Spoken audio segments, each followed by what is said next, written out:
What's up, tribe? How you guys doing? Go ahead and hit that subscribe button, and I hope you like this video. This is your review for the Real Housewives of Beverly Hills, Season 13, Episode 16. We are the next to the last episode. Next week is the finale, so y'all know where we are. We wrapping this thing up. We getting ready for the finale. So we see Erica meeting with her therapist, and once again, we have to go down memory lane and be reminded of all the things that Erica lost and all the things that Erica went through and how happy she is that she's got this Vegas residency and she's climbing back to the top and, you know, doing it her way, her rules, blah, blah, blah. But baby, she's still mad at them people. She's still mad at the people who questioned her about her attitude and how she felt about the alleged victims. Okay, she still feels like she would have loved an apology from them, and she just did not get it. You know, Erica, I feel like this is what we've been talking about for the last 5 episodes, and I'm just going to really be honest with you. At this point, I think I've said all I need to say about it. You know, whatever, child. We see Sutton hanging out with her horse, okay? Sutton has always wanted a horse, so baby, she went and bought one, okay? She talked about, you know, again, the healing, the letting go, the release with everything with her husband. We see her sitting down talking to Kyle and them just sort of having a heart-to-heart about their, you know, where they are as far as marriage, relationship, being happy, the divorce. Again, I really feel like Sutton has said this 3 or 4 times already about how they tried to go to therapy, but he filed for divorce and she was sort of blindsided and she didn't know what she was going to do. She did talk about the fact that Christian is going to be moving and how she did ask to have a conversation with him because she really kind of just needed that closure because things were definitely changing. He was moving away and so forth. So then we have a flashback of Kyle talking about all the things her and Mauricio went through to build up the agency and how they started with nothing. And now this man has hundreds of offices all over the world. And she don't understand why he don't have time to sit down and talk to her. But one thing she did say was that she wasn't going to be unhappy. Okay, she said she was not going to be in a marriage that's unhappy. And I don't blame you, Kyle. Listen. Walking away from a marriage is not an easy thing. When you realize that you're in a, you know, when you realize that you're in a different place than where your spouse is, it is a hard realization to come to. I'm going to say this. I think that Kyle's drinking was more than what she's making it out to be. I think Kyle absolutely may have went to a rehab or may have had to rehab. I don't think it was just, oh, I'm drying out for a little while because my recreational drinking got to be too much. I think maybe she was drinking to cope and she was drinking more than what we realized she was drinking. And that's why it's such a major change. And here's the thing. When you get all of those toxins out of your body and you're no longer inebriated, you know, and you have to deal with the reality of it, maybe part of the reason why she was drinking so much is because she didn't want to deal with the reality of what she had going on in her life, i.e. her marriage, the fact that all her kids are grown except for Portia, and Portia's now in high school and probably ain't thinking about them, okay? She got a whole new set of friends. She's out all the time. She might even, hell, Portia might even have her license by now. And so there is a shift and a change there, and I think that's valid. We see Garcelle and Jax. They're getting ready to film a PSA on internet bullying. They linked up with an organization about it after what happened last year with the bots that were attacking him.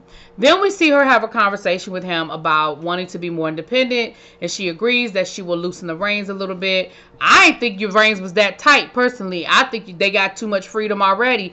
The little boy can have his girlfriend in his room with him with the lights out and them laying in bed.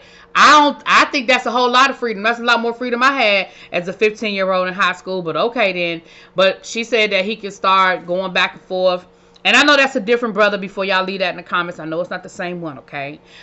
She's going to start letting him go back and forth, hang out with his friends with an Uber rather than her driving and picking him up. Now, I'm going to be honest with you, and I know I grew up in the city, and I didn't grow up with my parents being, you know, rich and could afford all those things and the things, baby.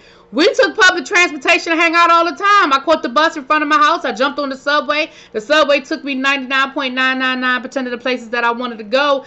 And trust and believe, that's how we got there. Now, did we do a lot of nighttime subway riding? Sometimes. Especially if it was a group of us, baby, we would be all up and through. Now, fast forward to 2024. I don't know if I'd be comfortable with my kids doing what we used to do. If I'm being fair. Anyway, We see Sutton go out on a date. It was monumental because it's a second date, and we know that she was having problems getting second dates. Both of them were corny. Both of them seemed like they had a good time, and he texted her after the date. So happy, good for you, Sutton. So we see Kyle and Mauricio, and Kyle is once again expressing to Mauricio what her issues are. Mauricio don't seem to feel like it's an issue, okay? I don't think he sees it the same way that she sees it, and I don't think he feels the same way she feels, which I think is going to be a big part of the problem because, you know, they're in therapy, but Kyle says that she feels like really the only time that that she's able to communicate with him is when they're in therapy. She says, you know, we leave therapy and I'm like, oh, I can't, you know, I should have said this, or I can't wait to go to therapy to say that. And she doesn't feel comfortable or feel like they have the same level of communication when they're not with the therapist. She starts talking again, you know, about the empty nest syndrome. You know, Mauricio brings it up, and she was like, stop saying that. It's not an empty nest yet. He was like, yeah, but I mean, it's going to be in a couple of years. Like, I get it. Like, I feel like you're stressing out about where we're going instead of enjoying where we are. They clearly are not speaking the same language, honestly. Sorry to hear it. You know, I'm sorry to hear it. Now, Anne-Marie is having a Mother's Day brunch for the ladies, okay? It's going to, what she called it, diamonds and something. I don't know. But, of course, she had to make it Beverly Hills, honey. She got the jeweler there with all of the diamonds. And we see that she's a little anxious about inviting Crystal because she really wants to squash it and move forward with Crystal. We see Crystal feels the same way. Crystal was like, listen, when I was out there in Barcelona and I didn't know what was wrong with me, you know, even after me and her got to arguing, cussing and fussing, she was very nice to me and very kind to me. And I mean, I'm open to the conversation. So we see the ladies show up. Bubba can't come, okay? Baby, why Doree husband, she said, I want you to come home for Mother's Day. He was like, but you're not my mother. She said, listen, but I'm the mother of your children, and it's important to me, and I want you to be there. He was like, all right, whatever. But you're not my mother. I'm just, for the record, you're not my mother. But we see everybody getting ready. Poor Sutton. Sutton ass showed up with a drink. Okay, girl, Sutton, you had to know they was going to have alcohol there, okay? You had to know they was going to have, it was a whole brunch at this woman's house. You had to know there was going to be a bar. But either way, it looks nice. And this is a real event because she had other people there than just the ladies. So it looked like a really nice event. And like I said, they had the, I like that Chanel bag. Garcelle, I like that Chanel bag, girl. When you're ready to get rid of it, it was real cute. Crystal and Anne-Marie went to the side. They talked it out. They said what they needed to say to each other. They both apologized and agreed to move on. So happy to hear it, although I'm sure they rehashed all that shit at the reunion. But at least for right now, for today, they're getting along. They're in a better place. Happy to hear it. Then we see